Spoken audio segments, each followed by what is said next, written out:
Good evening. Welcome to the second special edition of Husband, Father, Theologian. My name is Joel Savage. I hope to share with you a little bit of what went on at the second online session of the LCA's General Synod on October the 2nd, 2021. The second day started with an online worship service. Most of the morning was spent electing the LCA-NZ's new Assistant Bishop, Neville Otto, who is now taking over from Dr. Andrew Pfeiffer, who is still kept busy as one of the lecturers of Australian Lutheran College. Assistant Bishop Neville Otto will be joined in a few months by church-wide Bishop Paul Smith, who takes over from John Henderson. Paul Smith was, until very recently, Bishop of Queensland, and one of his sons is currently attending ALC and has recently also been married in a joyful ceremony at Emmanuel Church, which was a happy day for all of us here in the community. Bishop-elect Paul Smith's soon-to-be predecessor, John Henderson, was previously, among other things, Principal of Australian Lutheran College. And this is about the extent of my general knowledge, but hopefully it gives those who don't know these things some context. Also during the day, we listened to the Australian Lutheran World Services Board's presentation and its financial report. We also voted and passed a motion to extend the ALWSB's auditor's contract to align it with current sittings of Synod. We also voted in the new church board, which now includes the Reverend Dr.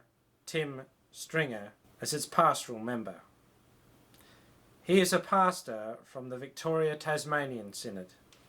The 6 lay members now in the mix are Paul Argyle, a farmer from the New Zealand district, Kim Bayul-Muller, a barrister from the Victoria Tasmanian district, Sharon Cook, a chalky or teacher, from what I can gather from her education, from the Queensland district, Tim Bush, an SES Chief Officer of Operations from the Victoria Tasmanian district, Mel Zerner, a chartered accountant from the SANT district, and finally Peter Zweck, another farmer, this time from the New South Wales Australian Capital Territory district.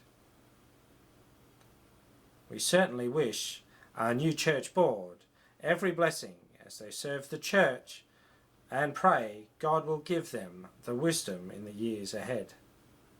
In other business, the outgoing church board had asked for and received permission to form a steering committee to help review ecclesiastical discipline. This motion also had an amendment that was passed requiring the GCB to consult with the Professional Standards Department as to its effectiveness and work with it to implement the steering committee's goals. General Synod then heard a report from the Fink River Mission Board, some highlights of which were the recent establishment of 4 new Aboriginal synods, with a 5th on the way, 2 new Aboriginal pastors being ordained. Also, a further plea for 2 ordained pastors and a pastoral support worker to be employed in the Fink River Mission or Alice Springs area. The main concern being its current vacancy, and it may put at risk all the good work and relations the Lutheran Church of Australia and New Zealand have, and those things it has accomplished in the centre. So, if you are a pastor or a church worker, please get in touch with the church if this is a possibility, a possible change you could make. General Synod Also listen to the Lutheran Education Australia's report and presentation, in which many of the challenges and blessings of COVID experienced in Lutheran education in Australia were shared. All in all, it was an extremely long second day, with what seemed like a lengthy presentation to Bishop Henderson at the end. If anyone has any more information about Synod, please feel free to leave a comment.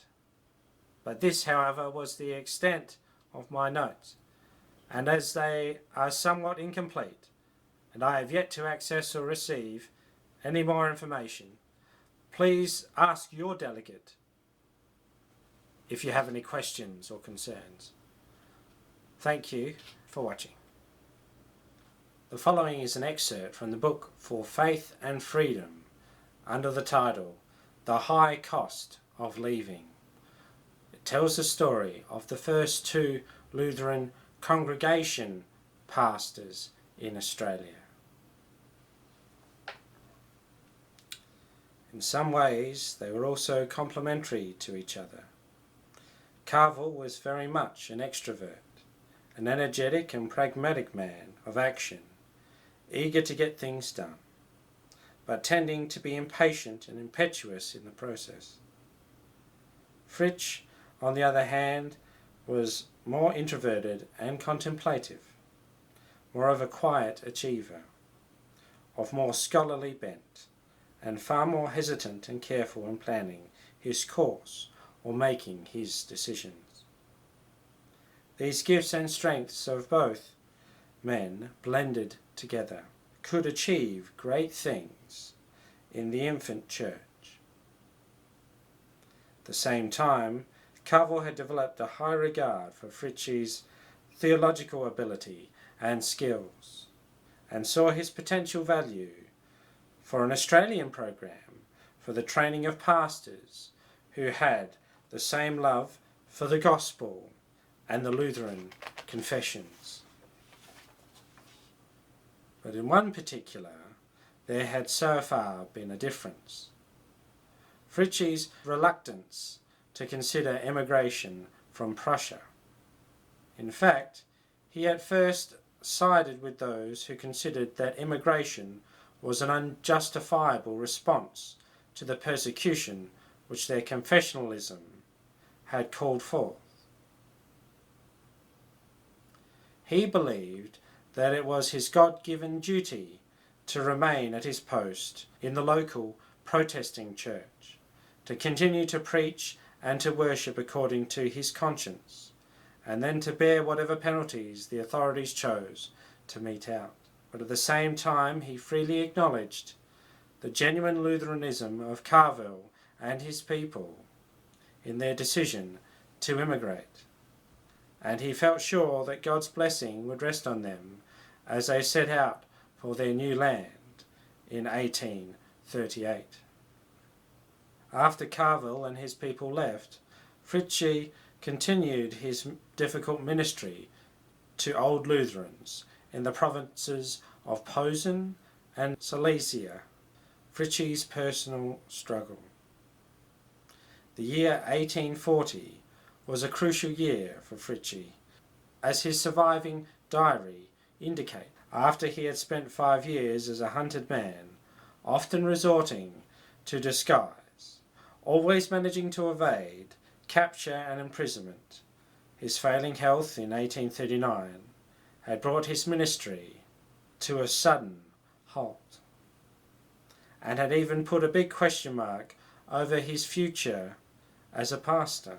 However, a period of complete rest and medical treatment in Hamburg gave him improved health, and so the question concerning his future began to cry out for an answer. Members of his congregation in the province of Posen began to press for immigration, but the Lutheran Church leaders in Breslau remained opposed to such a move. In the midst of that tension, Fritsch received Carville's second letter of invitation from Australia, The first letter did not reach him in 1839 when he was on the move as a fugitive. To compound his dilemma, he received an invitation from USA Lutherans not very long afterwards. Should he immigrate? He had once given his parishioners the spur-of-the-moment promise that he would accompany them as their pastor if they ever decided to immigrate for the sake of their faith. And when the memory of that impulsive commitment was strong, he felt he ought to immigrate. When the church authorities asked for his current attitude, he tended to favour remaining. But such ambivalence could not continue, and a final decision had to be made. Although there were assurances after Frederick Wilhelm III's death in June 1840 that there would be a less oppressive approach to the question of the Lutheran conscientious objectors, there was little evidence of that by early 1841 in the area where his parishioners lived. If the petty harassment of the Prussian public servants had promptly halted, history might well have been different.